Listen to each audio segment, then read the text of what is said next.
talking about production company. Yeah. You're producing 100 billions of data per hour sometimes. So Not per hours basically. We never push all the data. okay. Mostly we push the warnings, payments, and the important data. So that's how you do it. You control the data. Yes, correct. First we rectify in the programming in the Node-RED. We do what after how many seconds we need to send the data. We are getting data from machine every time, but on the cloud, after how much time we need to send. So these things we design in the next level training. We go in depth and we see how we can do these things.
Saya rasa training ini sangat bermanfaat untuk orang teknikal, untuk jurutera dan semua orang yang involved khususnya dalam industri 4.0.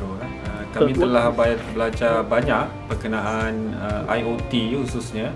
Kami belajar berkenaan software, Simatic controller, kami belajar berkenaan MQTT dan juga kami belajar berkenaan Adafruit dan banyak lagi yang sangat bermanfaat lah untuk kerja-kerja kami. So kami happy untuk recommend kepada rakan-rakan sekerja dan juga sesiapa yang berminat untuk belajar berkenaan IoT lah. Training is very good and I recommend the training for other people because basically everyone going for industry 4.0 and this training very good for those who want to explore into the future. This training is very good.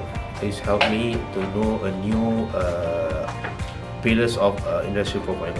So it's good for me and for my company.